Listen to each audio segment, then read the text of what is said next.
Bart's rules about money that you should know, live, and date by. Part 1 of 2. Before entering a relationship with the love of your life or anyone, here's what I want you to know and how I want you to look at money and how to go about just the topic of money. In the interest of personal development and dating combined, let's talk about money. Why? Because money attracts people together. And it's the cause of most divorces, too. So keep these things in mind regarding money when you think about dating, entering into a relationship, and getting married. Money. Date the person, not their pocketbook. Don't date someone just because they have a lot of money. They might turn out to be a horrible person. The more money someone has, odds are, the more choices they have when it comes to dating. Which means, take a number. You're not the only one vying for their attention or in their bed. I remember listening to a young woman talk about wanting to date someone. Trouble was, all she talked about was how rich he had to be. At no time did she ever mention the personal qualities he had to have or what she brought to the table, personality-wise. It was just about money. Money, money, money, money. Wow, talk about an empty soul. Money can't buy me love, remember? If you can be bought, influenced with money, you can be returned right where you came from. Money. Impress people with what you do for a living, or what you know, or how you treat them, how creative you are, but not with your money. Sure, if you've got some, enjoy yourselves. Just don't use it to mask what's going on or missing on the inside of your soul. Also, I'm not against striving to make a lot of money. Yeah, hey, go for it. Just don't make money be everything you're about. That gets boring real fast. I have a neighbor, whenever we talk, it's always about the money he makes. Yeah, I just sold X for this amount of money. Yeah, I just made this much amount of money last week. Yeah, I offered so much money if they wanted to sell. Money, money, money, money, money. Boring, boring, boring, boring, boring. That's all I ever heard from him. Never Merry Christmas, Happy New Year. How's it going? Empty, empty, empty is his soul. Real boring to talk to. Drop the money conversations for the most part. By the way, he has no wife or girlfriend. The only women he has are Klingons who just want his money, and the deadbeat son who burns through the money his dad gives him. Do you see patterns here that you don't want to emulate? Money, money, money, money. No, no, no, no, no. I'm going to be getting into money, and one of the key words I want you to remember is the word hide. Hide your money. We'll get into that later. Money. Number 1, everyone needs it. I get it. If you want to get into a relationship, number 2, you better be making money. Have a job, a business, do sales, investments, etc. No broke jokers allowed in your world. Number 3, lie about how much money you make or have, no matter the amount. Follow the 80-20 rule. Display 20% and hide the rest, 80%. Yeah, show you have a car, an apartment, a house, a job, but that's it. Your money is not easily accessible. I don't want you giving out loans to new dates on the block. No. Number 4, tell the truth about how much you make. As you get close to marriage only, or a similar committed relationship, it's important to know that whoever you're getting close to isn't going to be bringing some debt or they can't pay their bills. So how's this other person coming along with the truth? Money. Date someone you can work with and make a lot of money together. That's best, really.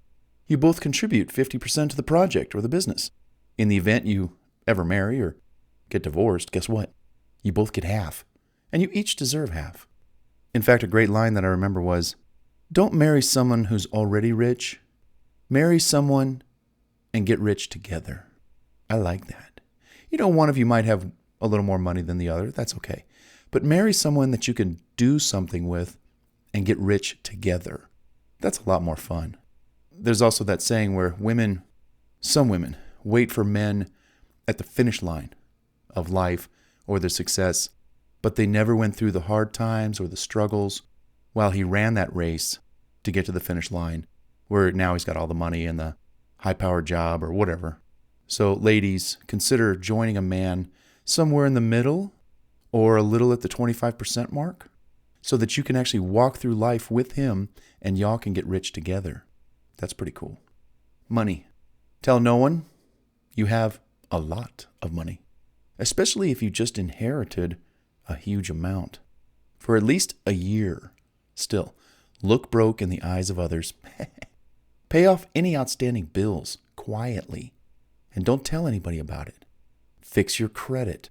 Spend the couple $1,000s to get a professional service to really clean up your credit. The point is, if you come into a lot of money, clean up your financial house first. Don't go buying a bunch of, bling bling and miscellaneous things that you think you've always wanted. No, this is the time to clean up your financial house. Also, don't be so quick to pay off large loans, like student loans, with all your money. Instead, learn how to make money with your new money and get the profits from your learning and pay those bills down. So, you come into a pile of money, don't be spending it on all the bills, but use that money to learn how to make money.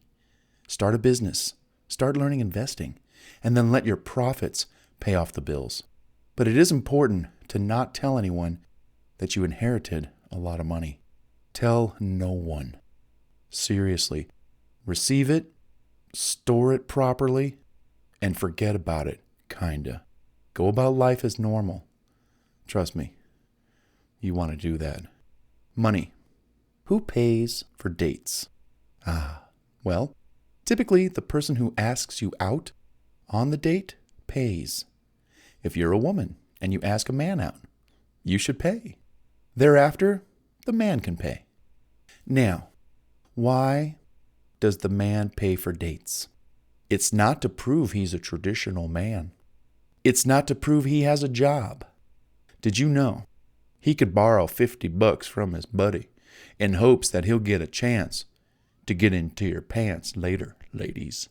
The reason why men paid for dates in the past was the fact that women had so many choices that if she were to pay to meet men to find a prospective husband, she'd go broke. So the men individually paid to encourage a woman to spend time with him, to get to know him. If she liked him, he would plan a second date, which he would pay for that too. After the third date, well, in the old days, she might make him a meal or offer to treat him to something kind of nice, sweet, feminine. Today, it's all messed up. Men and women don't know if they're coming or going, or who should pay, or should he pull out the chair for her, or open the door, other gentleman-like gestures, without her getting upset that, I got it. Today, some women abuse this and go out with men just to get fed and save money. They never had any intentions of dating the man long term. They just enjoy the free meal. That's not nice. Speaking of the idea that women want to see if the man is a traditional man and pays for dates, how do we test if a woman is a traditional woman? Should she sew something for him or make him dinner after a few dates? Try answering that one. If men want a traditional woman just like women want a traditional man, what is happening here? How does a woman prove she's a traditional woman? Bring a frying pan to the next date? You see what I'm saying? So all this pressure on men to show he's a traditional man, well, he could just lie through his teeth and say, oh yeah, I got a job, I got money, I can pay for the date, I borrowed it from my buddy. But what does a woman do to prove she's a traditional woman? Dress more modestly? Saving herself for him instead of being a showcase for every other man's eye to gawk at? Money. Live below your means. Save for a rainy day. You got to keep at least $500 to $5,000 socked away in a savings account just in case for emergencies. You don't want to be dating someone and you can't fix your own car if it needs repairs. Sure, they'll drive you around to the grocery store, but don't expect them to give you a loan for $900 to get your car fixed. You're dating. You're not married. Money. Friends and family can borrow from you either once, twice, 3 times. After that, your bank is closed. Oh, and don't expect to be paid back, for the most part. If you're not paid back, the bank is especially closed. And I'm talking about your bank, loaning out all this money. I would say to someone who wanted to borrow money from me, and they wanted to borrow more, if you want to borrow money from me, pay back what you owe, and then I will return the money and loan it back to you. I work like the bank, not a church.